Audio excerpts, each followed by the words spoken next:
ここにいるうちの本物のスクールスポーツのために行こうぜベイビーバン手の服には気をつけて、現実になることがありますからね。Alright, so we're going to go ahead and continue the long-standing tradition of covering Japanese boxing here on True School Sports. True School Sports, the #1 source for Japanese boxing in America. Now listen guys, I've been going down this rabbit hole of Japanese boxing for a long time now. I really went deeper over the last 2 to 3 years.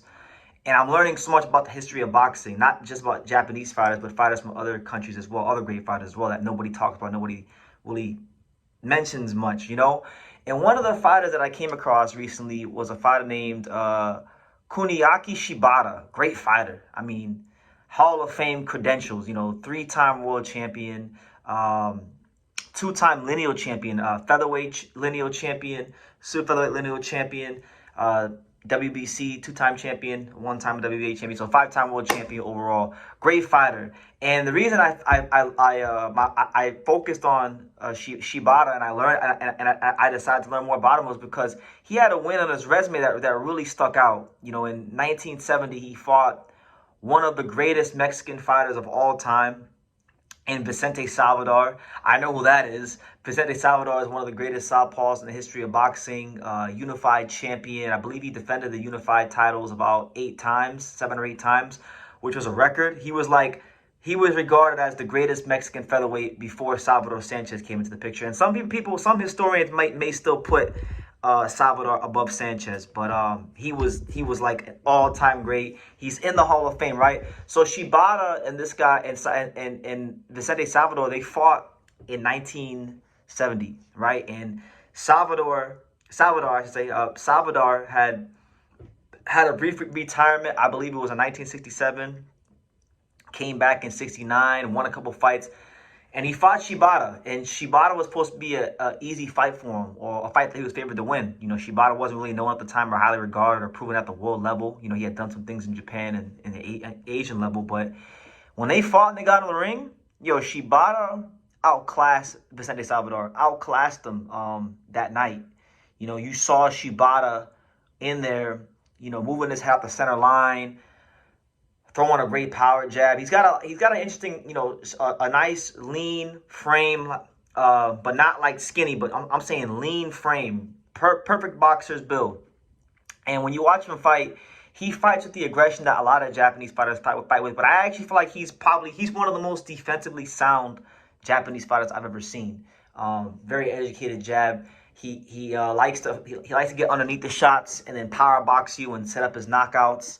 So when I turned on the fight and I watched him fight Vicente Salvador, who by the way himself is a very good fighter, a complete fighter, a guy that is a dynamic southpaw, 5'6", good defensive fighter, really elite pressure fighter, combination puncher, and he took him to pieces. He beat him. He beat him pretty soundly, and when he wound up beating Salvador, he wound up stopping him in the, he stopped him in the 12th round. And it was a fight, it wasn't a fight that was back and forth. Salvador wasn't really ever in the fight. If you go and you watch the fight, Vicente Salvador was getting outboxed, outfought, and this was through the duration of the fight. He hung tough. I don't think it was a blowout, but there was only one winner the whole way through, and that man was Kuniaki Shibata. Now, it's very intriguing to me because there's so many fighters that get forgotten about throughout the course of box history, and I'm not like a super historian on the 1970s featherweight division.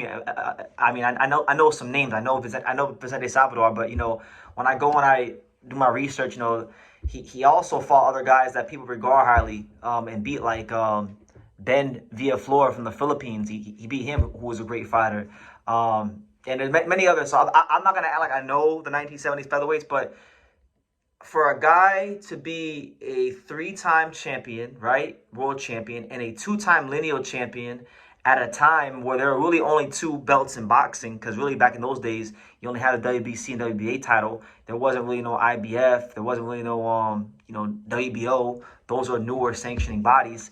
For him to have done that, and for me to know that he outclassed Vicente Salvador, why is he not in the Hall of Fame? You know, because from what I can see, he's one of the greatest Japanese fighters of all time. So that's my little thoughts on this fight that I came across recently and getting it out there. I'm gonna keep going on this Japanese boxing rabbit hole because I'm learning a lot about other fighters from other countries and other eras through me going on this rabbit hole. So I'm gonna keep doing it. I'll probably do a longer video on Kuniaki Shibata later because he deserves to have his career covered by somebody, you know, in the younger generation, the modern era. So, yeah.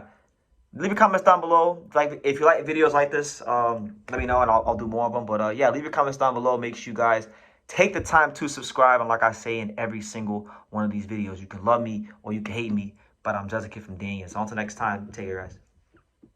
Thank you for watching True School Sports. Thank you for watching another video on the untouchable True School Sports Empire, the home of boxing. We're on the road to 100,000 subscribers, guys. So help us keep being great. Help us keep pushing out that real boxing content for the fine folks all around the world. And make sure you jab, you hook, you Mike Tyson, you Mayweather that subscribe button. Pops, show them how do they gotta hit the subscribe button. Pow!